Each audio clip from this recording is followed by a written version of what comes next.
Dear fellow human, I think by now you have the feeling that something is not right about our current situation.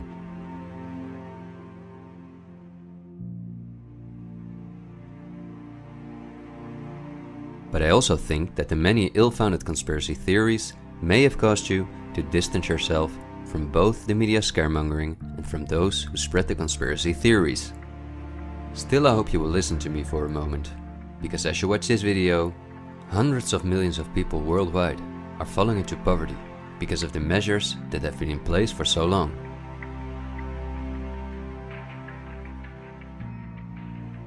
And although the biggest economic crisis that we will ever experience may not have affected you personally yet, it's only a matter of time before the ripple effects also reach you and your loved ones. This is not alarmism, but the harsh reality we face. I also think that we can limit the damage and even benefit from it if we are properly and objectively informed about our current situation. Therefore, I would like to show you some easy verifiable facts that I think are essential. Less than a handful of mega corporations dominate every aspect of our lives. That may seem like an exaggeration, but from the breakfast that's on the table in the morning, to the mattress we sleep on at night, and everything we do, put on, or consume in between, all are largely dependent on these corporations. These are investment companies of immense proportions, and they manage the major money flows on Earth. They are the protagonists of the play which we are currently witnessing. So as not to take up too much of your time, I've summarized the most important information as briefly as possible. How does it work? Let's take as an example a company like PepsiCo, which is the parent company of many of the most popular soft drinks and snacks in the world. There appear to be many different competing brands, but they all come from the factories of a small number of corporations that together have a monopoly on the industry. Within the packaged food industry, there are a number of other major companies such as Unilever, the Coca-Cola Company, Mondelez, and Nestlé.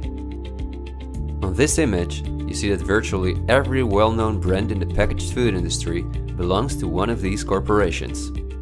You can easily get this kind of information. You can verify it on the websites of the relevant brands or on Wikipedia.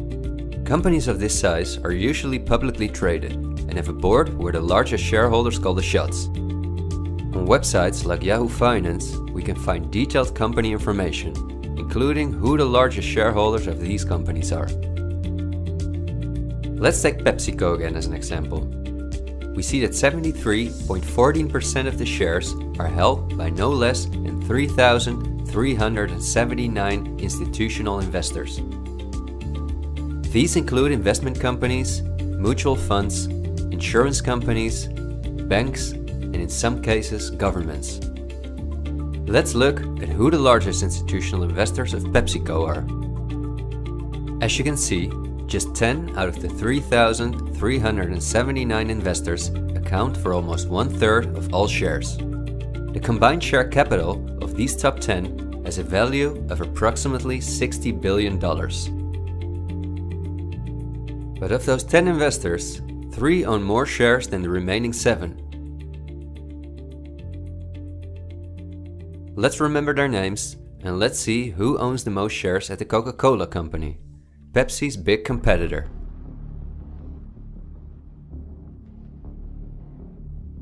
We see that just like with PepsiCo, the majority of the shares are held by institutional investors. Let's look at the top 10 and start with the last one of them. 4 out of these 6 institutional investors we also saw at the last 6 of PepsiCo. These are Norton Trust, JP Morgan Chase, Geody Capital Management, and Wellington Management. Now, let's look at the 4 largest shareholders. 3 of these we also saw in the top 4 at PepsiCo. They are BlackRock, Vanguard, and State Street. And there's another one, Berkshire Hathaway. These are the 4 largest investment companies on the planet. PepsiCo and Coca-Cola are anything but competitors. But also the other big companies that own many brands, such as Unilever, Mondelez and Nestlé, are owned by the same small group of institutional investors, and you don't only find these names in the packaged food industry. For example, let's look up on Wikipedia what the largest companies are within the technology industry. Facebook owns WhatsApp and Instagram. Together with Twitter, they form the most popular social media platforms in the world. Alphabet is the parent company of all Google businesses, including YouTube and Gmail, but they are also the biggest sponsors and developers of Android, one of the two operating systems on which almost all smartphones and tablets in the world run. The other operating system is Apple's iOS. Finally, if we add Microsoft to the other three, we see that 4 companies produce the software that almost all computers, tablets and smartphones in the world depend on. Let's see who owns the most shares of these powerful companies. If we look at Facebook, we see that more than 80% of the shares are owned by institutional investors. These are the same names we saw in the food industry. Again, the same investors at the top. Then Twitter, which with Facebook and Instagram makes up the top 3. Amazingly, we see that the company is also owned by the same investors.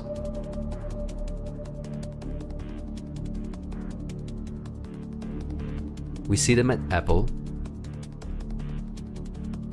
but also with their big competitor Microsoft.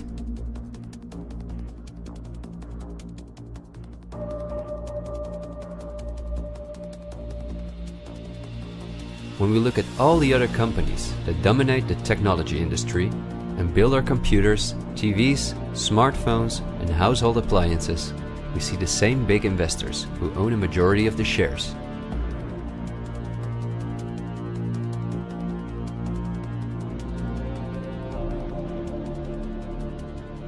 We see this within all industries around the world.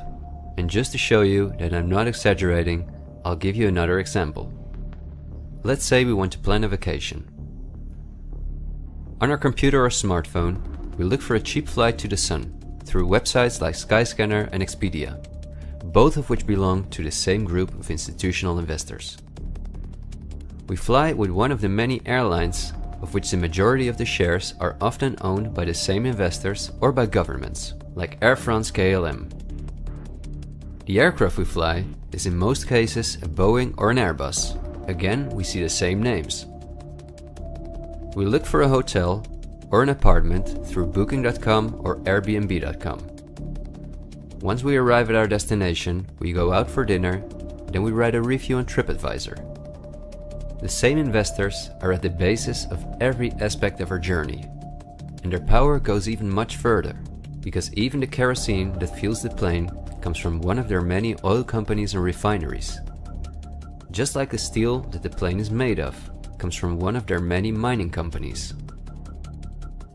This small club of investment companies, banks and mutual funds are also the largest shareholders in the primary industries, where raw materials come from. If we look on Wikipedia for the largest mining companies in the world, we see that their shareholders are the same institutional investors we see everywhere else.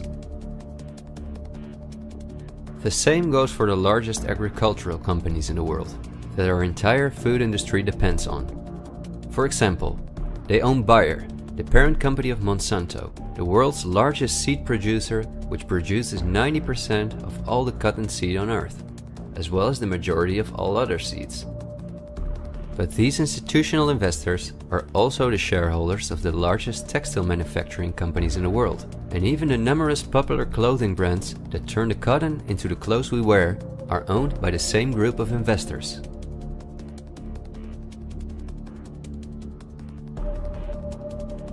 Whether we have the world's largest solar panel producers or the largest oil refineries, the shares are managed by the same companies.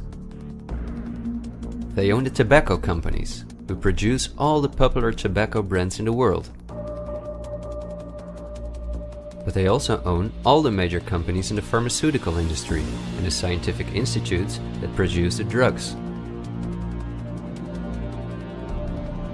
They own the companies that produce our metals and raw materials, and the entire automobile, aircraft and arms industry where those metals and raw materials are processed.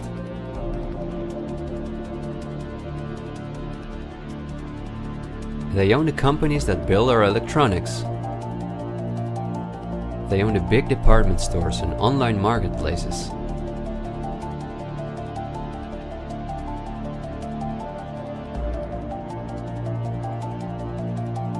And even the payment methods that we use to pay for their products.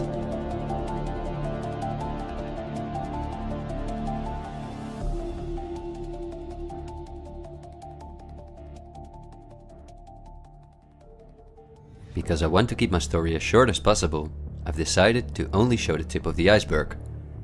If you decide to investigate on your own, using the sources that you've just seen, then you will discover that even many of the most well-known insurance companies, banks, construction companies, telephone companies, restaurant chains, and cosmetic brands are owned by the same institutional investors we just saw.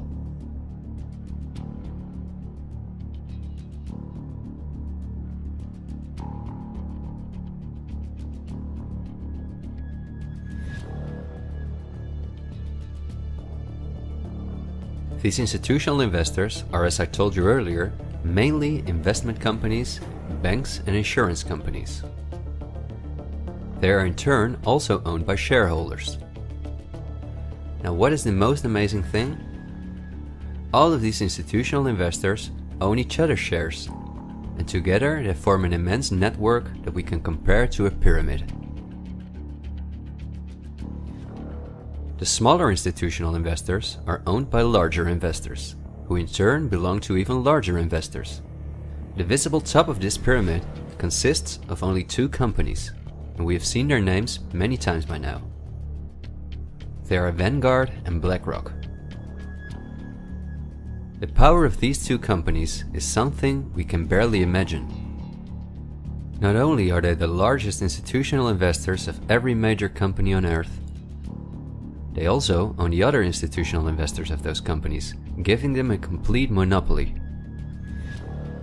According to a report by Bloomberg, one of the most respected institutions in the world in the field of financial data and analytics, experts expect that by 2028 both companies will collectively manage about $20 trillion in investments, and in the process will own almost everything on Earth. The same Bloomberg called BlackRock the fourth arm of government, because it is the only non-government entity that has a close relationship with the federal banks, also called the central banks. BlackRock not only lends money to the federal banks, but is also their principal advisor and the developer of the computer system that the federal banks use. Dozens of BlackRock employees had senior positions in the White House during the Bush and the Obama administrations, and currently under Joe Biden. BlackRock CEO Larry Fink is a welcome guest with many heads of state and politicians, and understandably so. He's the face of the company that pulls the strings.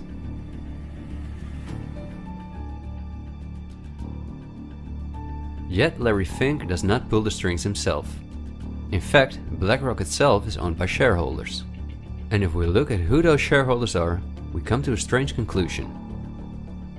We see that BlackRock's largest shareholder is Vanguard, and this is where it gets dark.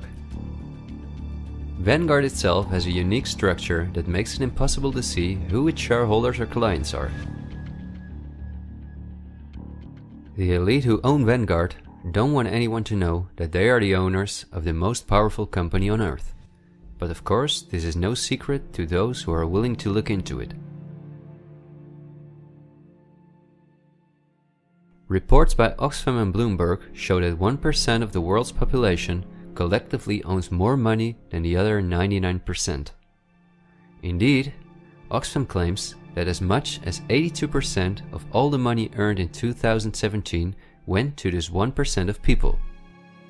Naturally, those who own the most powerful company on Earth would also be the richest among this 1%.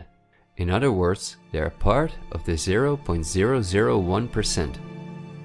Forbes, the most well-known business magazine in the world, claims that by March 2020 there were some 2,075 billionaires. Oxfam's report showed that 2/3 of all these billionaires obtained their fortune through inheritances and monopolies. So this means that Vanguard is in the hands of the richest families on earth. If we study their history, we discover that these families have always belonged to the top of the pyramid, some even well before the Industrial Revolution began. Because their history is so interesting and extensive, I will explain some more about them in the follow-up video that I'm currently working on. But in order not to elaborate too far, I will just point out that many of these families belong to royal bloodlines, and they are the founders of our banking system, the United Nations, and every industry in the world.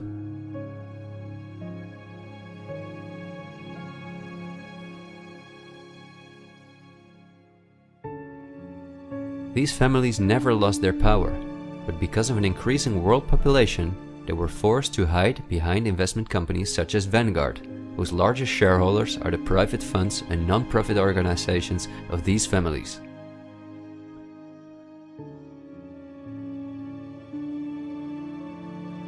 To make the bigger picture more clear, I need to briefly explain something about these non-profit organizations. These are the links that connect the business community with politics and the media, allowing major conflicts of interest. At first glance, however, this is not too noticeable. Non-profits, also called foundations, are organizations that rely on donations, and they do not have to publish from whom they receive those donations. They can invest this money in whatever they want, and do not have to pay tax on their profits as long as those profits are reinvested in other projects that they are involved in. Non-profits can move hundreds of billions of dollars from invisible investors.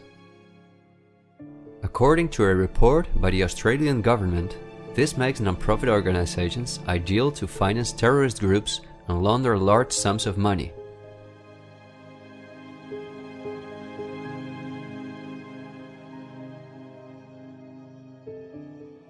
The foundations and funds of the families who are highest in the hierarchy of the 1% hide behind the scenes as much as possible. However, for cases that have a lot of publicity and attention, they use the foundations of philanthropist families that are lower in the ranking, but who are also extremely wealthy. In order to be concise, I will only highlight the 3 most important foundations in the world that connect all the industries in the world to each other. These are the Bill and Melinda Gates Foundation, the Open Society Foundations of the controversial multi-billionaire George Soros, and the Clinton Foundation. A very brief introduction to give you an idea of the size of these types of foundations. According to the official website of the World Economic Forum, the Gates Foundation is the largest funder of the World Health Organization, after President Donald Trump halted the funding of the WHO by the US in 2020. This makes the Gates Foundation one of the most influential organizations in the world in the area of everything that relates to our health. The Gates Foundation has a close partnership with the 16 largest pharmaceutical companies in the world, including Pfizer, AstraZeneca, Johnson & Johnson, BioNTech, and Bayer, and we have just seen who own the most shares of these companies.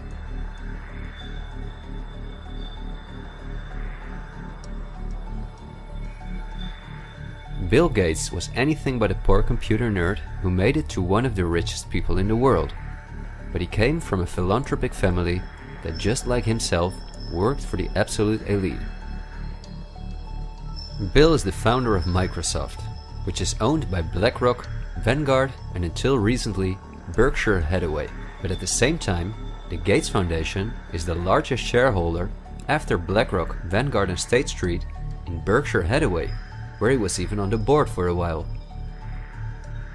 We would spend hours if we considered everything the Gates Foundation, the Open Society Foundations of George Soros, and the Clinton Foundation are involved in. But because they connect us with the next topic and with the current events, this brief introduction was important. I think the next topic should start with a question. A random person like myself, with very little experience in video editing, using an old laptop, can in 20 minutes objectively portray that only 2 companies have a total monopoly over all the industries in the world. So the natural question is, why don't you hear about all of this in the media? What? It's a good question. Every day we have the choice between countless reports, documentaries, and television programs, and yet not one of them talks about this. Is it something not interesting enough? Or might there perhaps be other interests at play? The answer we get again from Wikipedia. About 90% of the international media is owned by 9 media conglomerates. The companies owned by these media conglomerates are too many to mention, so I'm just going to show you the most important brands that we all know. Viacom CBS is the parent company of, among others, all CBS channels, Paramount, where the most famous movies and series in the world come from, MTV, Comedy Central, Nickelodeon, the popular British Channel 5, and the popular Australian 10. Guess who the largest shareholders of Viacom CBS are? Before we look at the other major conglomerates, let's not forget to mention our extremely powerful streaming monopolists, Netflix and Amazon Prime, both of which belong to the same shareholders. Then AT&T, which is the parent company of Warner Brothers, HBO, Discovery Channel, CNN, Cartoon Network, TNT, DC, and many other well-known brands. Guess who the largest shareholders of AT&T are?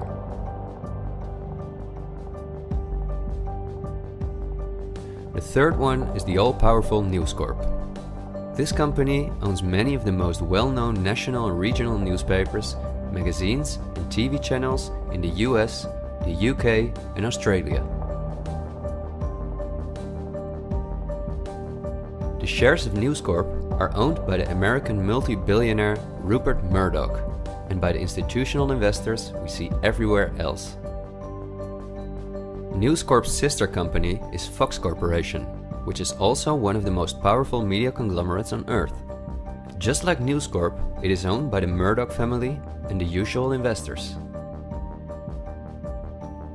Then the Walt Disney Company, a conglomerate of unimaginable dimensions, with many subsidiaries such as Pixar, Marvel, 20th Century, Lucasfilm, ABC, National Geographic, and Hulu. Who are their biggest shareholders? Another powerful media conglomerate is Comcast. This is the parent company of NBC, DreamWorks, Universal, the Sky Group, Focus Features, Xfinity, and many other major media brands. As you would expect, their largest shareholders are Vanguard and BlackRock.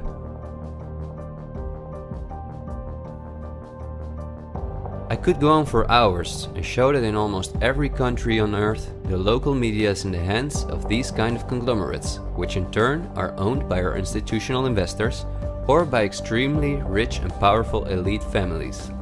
In the UK, for example, virtually all popular newspapers and magazines are owned by the Daily Mail Group, Reach, and the aforementioned News Corp.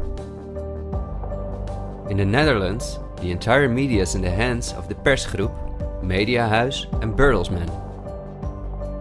And in Germany, the entire media is either controlled by the German government, ProSiebenSat.1, Axel Springer, and again, Bertelsmann, which is also a conglomerate of unprecedented dimensions. Not only is this the parent company of the largest book publisher in the world, Penguin Random House, and owner and founder of BMG Music, Bertelsmann also controls a large part of the European media through their subsidiary RTL, a company with 67 TV channels, 10 streaming platforms, and 38 radio stations. Bertelsmann is owned by the ultra-rich Bertelsmann-Mohn family, who openly collaborated with the Nazis. Because of this, Reinhard Mohn was held as a prisoner of war in the US. Besides RTL, Bertelsmann also owns a large part of the French mainstream media. And together with Mediaset, the powerful Italian conglomerate of former President Berlusconi that controls the most important part of the Italian mainstream media, they also own all popular Spanish TV channels. Now, to complete the picture, let's look at where the news comes from that all these media outlets are feeding us on a daily basis. The various news media do not produce their news themselves, but use information and images from news agencies such as Reuters, the Dutch ANP, and the French AFP. These organizations are anything but independent. Reuters is owned by the powerful Canadian Thomson family. The ANP is owned by Dutch investor Kees Omen, and the AFP is largely financed by the French government.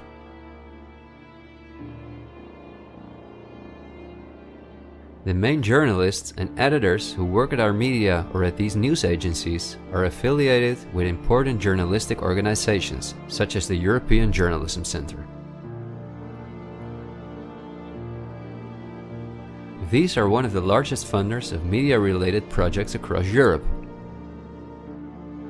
They train journalists, produce study materials, give internships at, for example, the ANP, and work closely with the world's largest corporations such as Google and Facebook.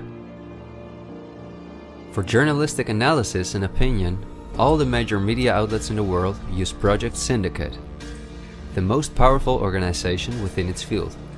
It supplies the 506 most important media outlets in 156 countries. Project Syndicate, plus an organization such as the European Journalism Centre, together with the news agencies, are the connecting link between all the different media outlets around the world. When newscasters read the news from their teleprompters, there is a good chance that the text comes from one of these organizations. As a result, the global media is often synchronized in its reporting. We are concerned about trouble and trending irresponsible, one-sided news stories plaguing our country. The sharing of biased and false news has become all too common on social media. More alarming, some media outlets publish these same fake stories without checking facts first. The sharing of biased and false news has become all too common on social media. More alarming, some media outlets publish these same fake stories without checking facts first. Unfortunately, some members of the media use their platforms to push their own personal bias and agenda to control exactly what people think. And this is extremely dangerous to our democracy. This is extremely dangerous to our democracy. This is extremely dangerous to our democracy. This is extremely dangerous to our democracy. This is extremely dangerous to our democracy. This is extremely dangerous to our democracy. This is extremely dangerous to our democracy. This is extremely dangerous to our democracy. This is extremely dangerous to our democracy. This is extremely dangerous to our democracy. This is extremely dangerous to our democracy. This is extremely dangerous to our democracy. This is extremely dangerous to our democracy. In September 2020, the European Journalism Centre and Facebook set up a fund to support selected news organizations to do the reporting during the corona crisis. Let's see who the organizations are that, along with the news agencies, produce our news. At Project Syndicate, we see the Bill and Melinda Gates Foundation, the Open Society Foundation, and the European Journalism Centre.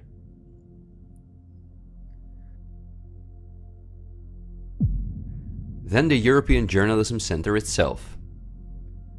Again we see the Gates Foundation and the Open Society Foundation. And they also receive large donations from Facebook, Google, the Dutch Ministry of Education, Culture and Science, and from the Dutch Ministry of Foreign Affairs. The organizations that are at the heart of our information flow are funded by the non-profit organizations of the same elite who also controls the entire media. However, a part of our tax money goes to these organizations as well.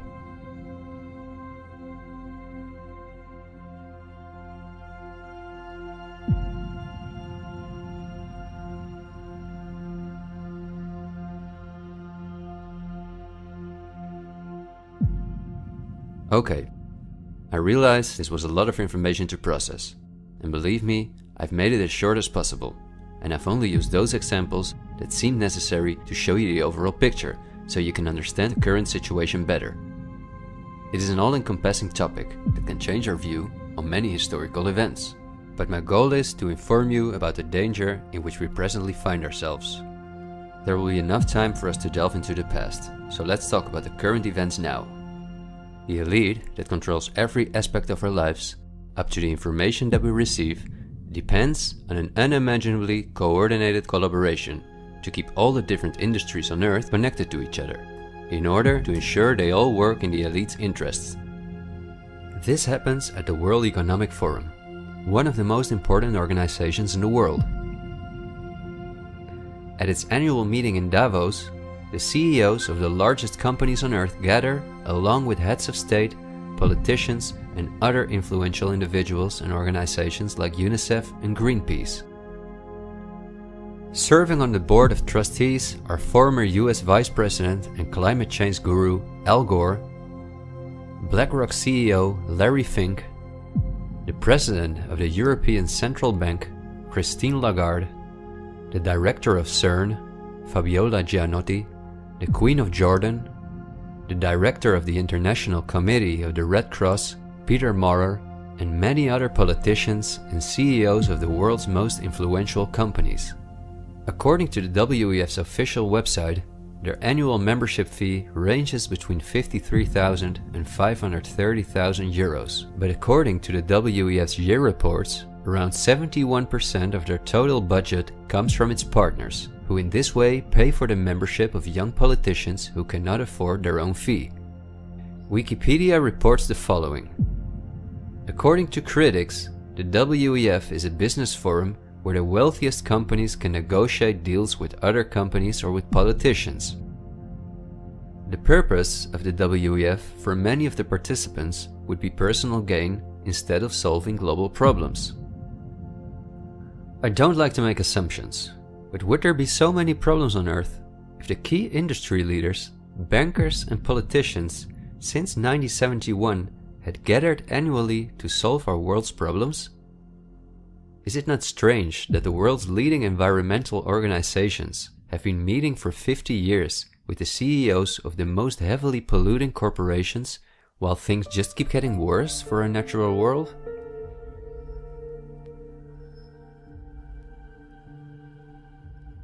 That these critics of the WEF are right soon becomes clear when we look at who the most important partners are that account for almost 71% of the WEF's budget.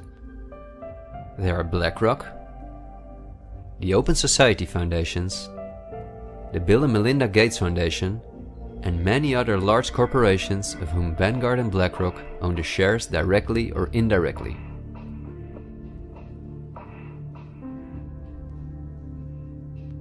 The president and founder of the WEF is Klaus Schwab, a German professor and businessman. In his book, The Great Reset, he describes in detail the plans of his organization.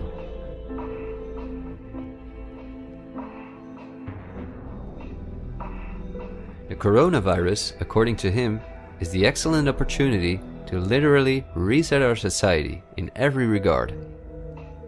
He calls this Build Back Better, and this slogan seems to be the motto of all globalist politicians in the world. And it's now a historical moment, a crucial moment, to rebuild the future, to reset our policies. And of course, we also want to work together on building back better. You know, I said we're going to build back and we're going to build back better. It's certainly a major crisis, but it also offers us a unique opportunity. We must use this historical opportunity. Together we can turn a crisis into an opportunity. But this global pandemic has also created an opportunity to build back better. To build back better later. But also to build back better. To build back a better world. To build back better. We can't just build back, we got to build back better. And achieve the Sustainable Development Goals. And climate action is an essential part of that. According to Schwab, our old society should be exchanged for a new one, in which countries give up their sovereignty to an all-encompassing world government, in which people own nothing but work for the state, in exchange for their housing, healthcare, and all their other basic needs. All of this is necessary, according to the WEF, because our modern consumer society, which the elite themselves imposed on us, can't keep going as it is. It's no longer sustainable.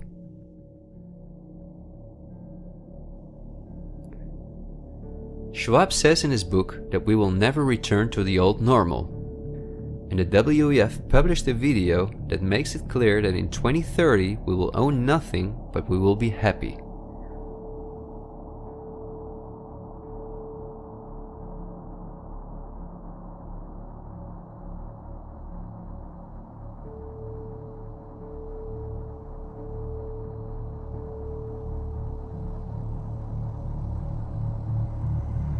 You've probably heard some talk about the New World Order. The media wants us to believe that this is a topic for conspiracy theorists, although it has been talked about for generations by presidents such as George Bush Sr., Nelson Mandela, and Bill Clinton. We have before us the opportunity to forge for ourselves and for future generations a new world order, a world where the rule of law, not the law of the jungle, governs the conduct of nations. When we are successful, and we will be, we have a real chance at this new world order, an order in which a credible United Nations can use its peacekeeping role to fulfill the promise and vision of the UN's founders. After 1989, President Bush said, and it's a phrase that I often use myself, that we needed a new world order. That the affirmative task we have now is to actually create a new world order. But also by the world's most famous philanthropists such as Cecil Rhodes, David Rockefeller, Henry Kissinger, and even George Soros. I think you need a new world order that China has to be part of the process of creating it, and they have to buy in, they have to own it. These important figures, who apart from Mandela, were all among the top of the elite when they were still alive, are not the only ones who dream about an all-powerful world government. In 2015, the UN presented its controversial Agenda 2030, which is almost identical to Klaus Schwab's Great Reset. In their own words, the UN, like Schwab, wants to ensure that by 2030, poverty, hunger, environmental pollution, and disease no longer exist on Earth. It sounds like a sympathetic plan, until you read the fine print. You see, the idea is that Agenda 2030 is going to be paid for by us, the citizens. And just as it is currently required of us that we give up our basic rights for the sake of public health, we will be demanded to give up our wealth in favor of poverty reduction. These are not conspiracy theories. You can read this for yourself on their official website. In short, it boils down to this. The UN wants to take the tax money from all Western countries and give it to the mega corporations of the elite, who will be contracted to rebuild society. Globally, a completely new infrastructure is needed, because fossil fuels must be made a thing of the past, according to the UN. For this immense project, a world government is needed, says the UN. And the same UN takes it upon herself to be this global government.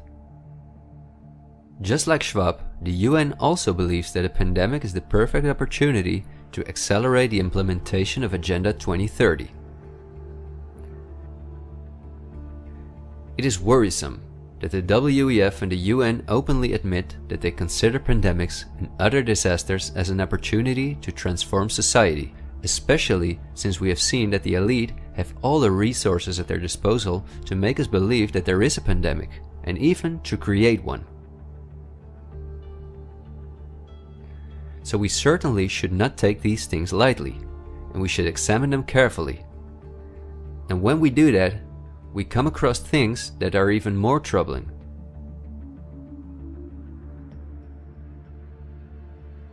On Friday, October 18, 2019, months before the pandemic was declared, a meeting was held at the Pierre Hotel in New York City for a select group of about 130 very important guests, including politicians and the world's most respected medics and pharmacists. The purpose of the meeting was to simulate the possible scenarios in the event of a global pandemic. This could be a coincidence, you might say. For this simulation, however, a coronavirus was used as an example. The simulation covered in detail how the coronavirus would develop and how they could only control this through the intensive collaboration of entire industries, governments, and government agencies. Once again, a new world order to save us from destruction. Does it surprise you when I tell you that this meeting, called Event 201, was organized by none other than the World Economic Forum, the Bill and Melinda Gates Foundation, and the Johns Hopkins Institute? This is not a conspiracy theory. Check the official website of Event 201 for yourself.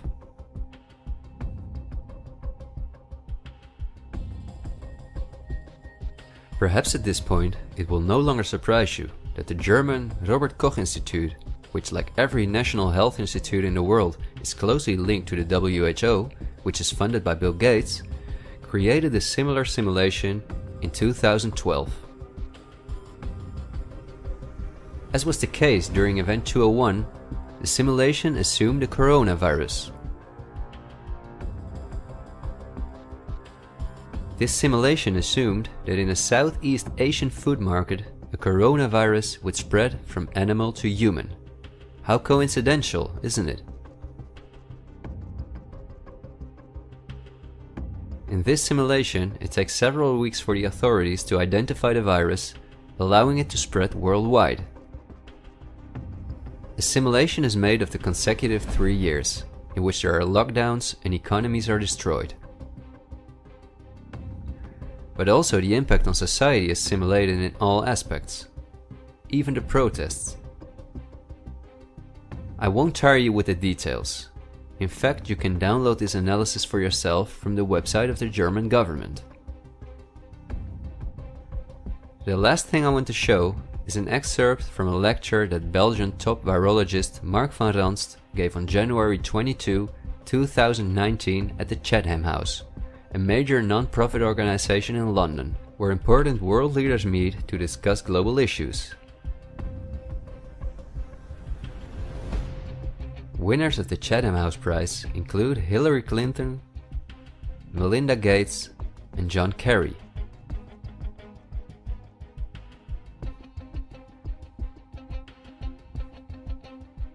What Van Ranst is discussing is simply shocking. Van Ranst in fact explains how he has fooled the entire Belgian population during the swine flu through fear-mongering, out-of-context mortality rates, and media manipulation. He laughingly explains how he managed to impose the vaccine for the swine flu on the frightened Belgian population, a vaccine produced by the pharmaceutical companies he worked for. Thank you very much, Ab. Thanks for the invitation. And I was asked to tell you about my experiences being the crisis manager, the flu commissioner for Belgium, and highlighting the communication. And then you have one opportunity to do it right. I mean, day one is so important. In day one, you start your communication with the press, with the people, and you have to do it right. I mean, you have to go for one voice, one message. In Belgium, they chose to appoint a non-politician to do that. I mean, I have no party affiliations, and that makes things a little bit, at that time at least, a little bit easier, because you're not attacked politically, majority, minority. That doesn't come into play, and that was a huge advantage. The second advantage is that you can play in Brussels the complete naive guy and get a lot more done than you would otherwise be able to do. You have to be omnipresent that first day or the first days, so that you attract the media attention. You make an agreement with them that you will tell them all, and if they call, you will pick up the phone. When you do that, then you can profit from these early days to get complete carpet coverage of the field, and they're not going to search for alternative voices there. And if you do that, that makes things a lot easier. These first weeks, That's easy street. When you have no opposition and everybody needs news and they can come to you for news, you can bring quite a lot of neutral information, and it is picked up, and it is well, the news is brought the way you bring it, and that is you can only do that in the first couple of weeks or months. And then you have to say, okay, well, we will have H1N1 deaths. Of course, that would be unavoidable. I used there Sir Donaldson's quote, where he said that in the UK, by the peak of the epidemic, 40 people would die per day at the end of the summer. So 62 at that time million people in the UK, 40 deaths a day. I worked it out for Belgium. That would be 7 deaths a day at the peak of the epidemic. I used that in the media. 7 Belgian flu deaths per day at the peak of the epidemic would be realistic. That is true in every year, even interpandemically. That is very, very conservative. However, talking about fatalities is important, because when you say that, people say, wow, what do you mean? People die because of influenza? And that was a necessary step to take. And then, of course, a couple of days later, you had the first H1N1 death in the country, and the scene was set and it was already talked about. And then you had to pick who is going to be vaccinated first. And then, well, women and children first, whatever. I mean, risk groups, they were important. And then I misused the fact that the top football soccer clubs in Belgium inappropriately and against all agreements vaccinated they made their soccer players priority people. So I said I can use that, because if the population really believes that this vaccine is so desirable that even the soccer players would be dishonest to get their vaccine, I said, okay, I can play with that. So I made a big fuss about this. This is Van Ranst is raving mad, but it worked. The Chatham House organization is also funded by all major corporations of the elite, the Gates Foundation and the Open Society Foundations. We could talk for hours about the coronavirus, which has a survival rate of 99.98%, and about the incomprehensible measures that are destroying our society. Millions of entrepreneurs have lost their income. Countless elderly people have died in loneliness, isolated from their families. But I think we have reviewed enough facts that put the global COVID measures in a broader context, seen from the perspective of the elite.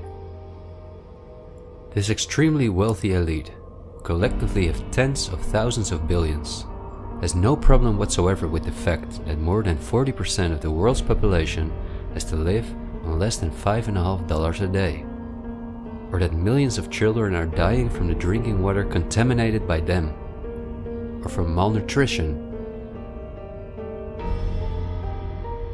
or by their bullets and bombs.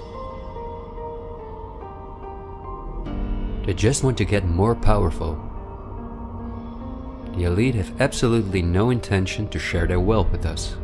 In fact, they are honest about their plans to take even the last bit from us, and those plans are being rolled out as I'm telling this. The underlying motives of the elite will not be explained in this episode, because for this we have to dive into history and discuss topics that are beyond our modern rational thinking. But for now you may understand well enough with the simple logic that a new world order, or an all-encompassing world government, is the only way for a small elite to retain its power over an ever-increasing world population. Companies like BlackRock and Vanguard do not benefit from national borders, import taxes, and real diversity.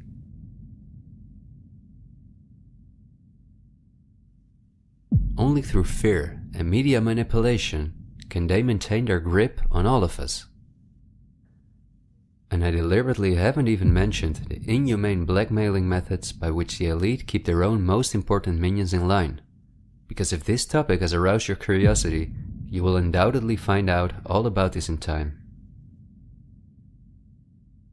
The elite have no intention to cure us from the countless diseases we've contracted from the toxic food they've produced, and from the environmental pollution which they have caused. After all, if we didn't get sick, the entire pharmaceutical industry would collapse.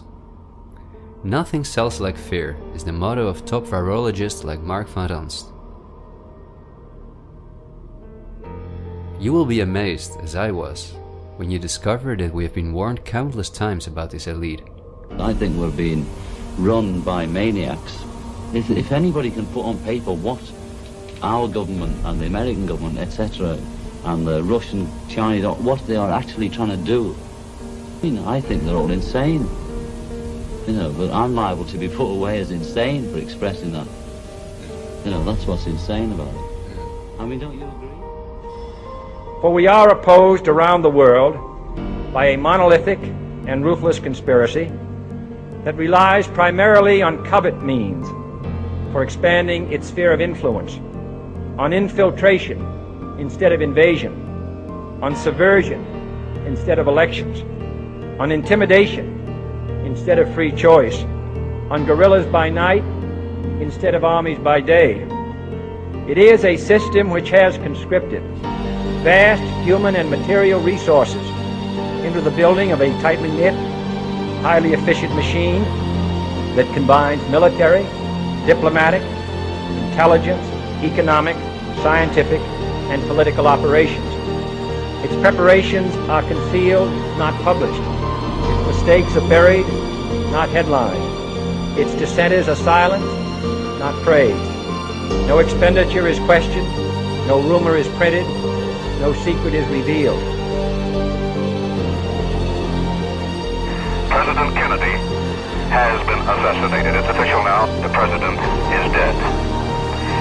Women here in shock, some have fainted. Men, Secret Service men standing by the emergency room, tears streaming down their face.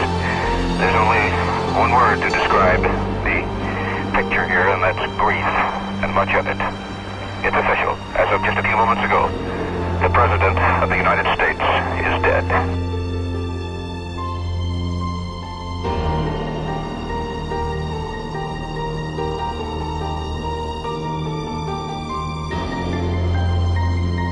When you're talking about like really elite levels, the name of the game is blackmail. That's what runs the whole system basically.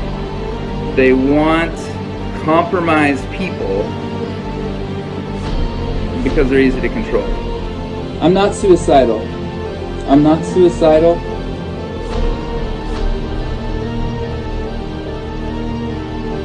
The deep state is those people within the U.S. government that are career employees that cannot be fired by people that we elect, by the Congress or the President. Are these people in control?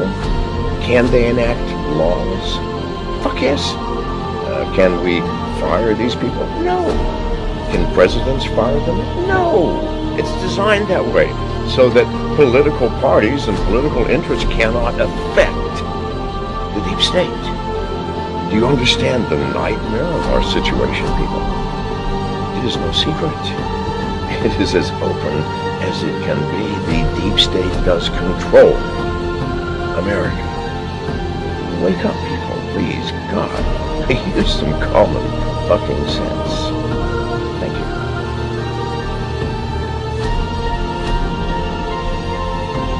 Something like 1984 could potentially happen. This is the direction the world is going in at the present time.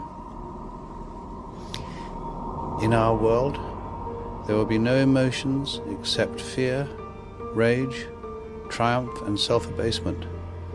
The sex instinct will be eradicated. There will be no loyalty except loyalty to the party. But always there will be the intoxication of power. Always, at every moment, there will be the thrill of victory, the sensation of trampling on an enemy who is helpless. If you want a picture of the future, imagine a boot stamping on a human face forever. The moral to be drawn from this dangerous nightmare situation is a simple one. Don't let it happen. It depends on you.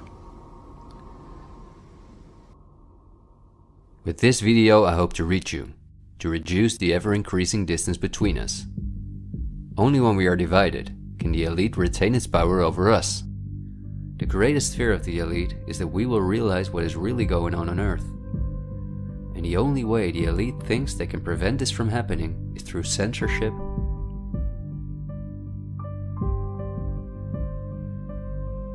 preventing human contact,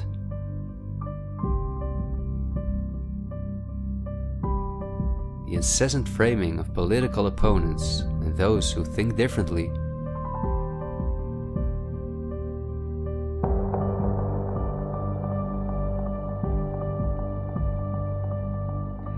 and the use of brute force.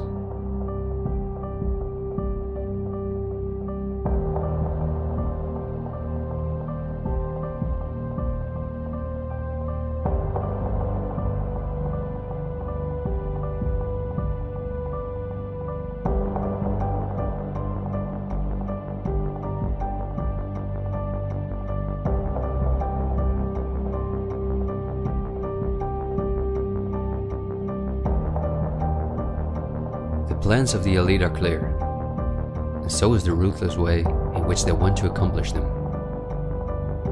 If we allow this to happen, a new society will be built on the ashes of what we once knew. A new society in which we will own nothing, not even a home of our own. The elite wants to make sure that between now and 2030, everything you now own will be theirs.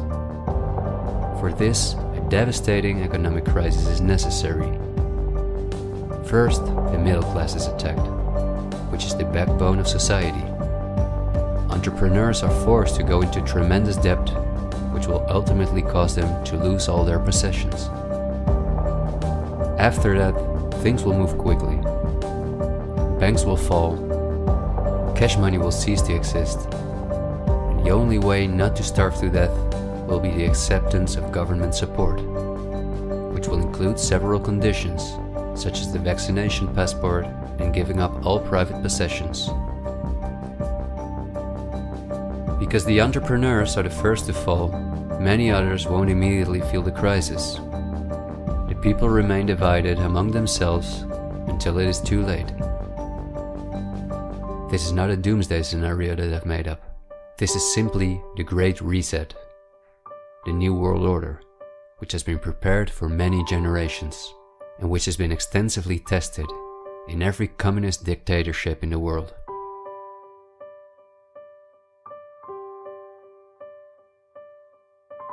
But this can also go a different direction, and instead of a great reset, we can cause a great awakening and create a world where no one has to go hungry, and where we can live in a sustainable way, in freedom with each other and with nature.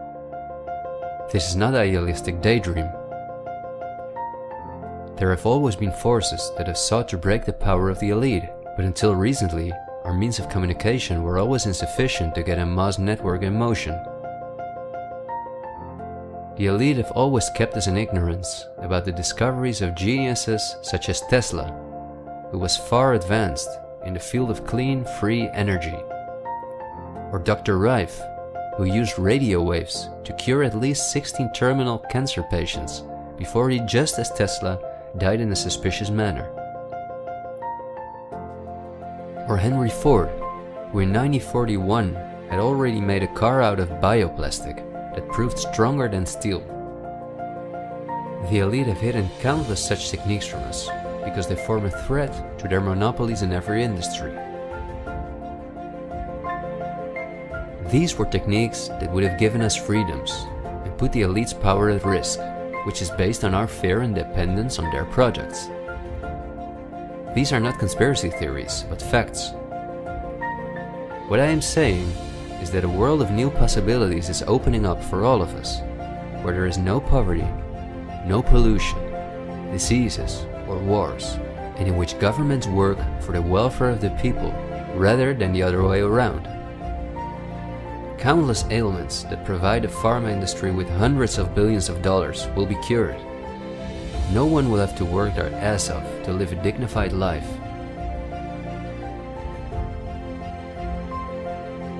People will no longer live in fear because of the lies of the media, the pharma industry, the climate lobbies, and politicians. It's all on the horizon, but we have to go through the storm first and recognize what the real problem is in our society. I want to thank you for listening to me, and I hope someday, in freedom, together we'll reflect back on this unique moment in history. There is still so much to tell, but we will save the rest for later. This video was only intended as an introduction. This is where our journey starts, and it will be a difficult one, but we will undertake it together, and we will help each other get up when we fall.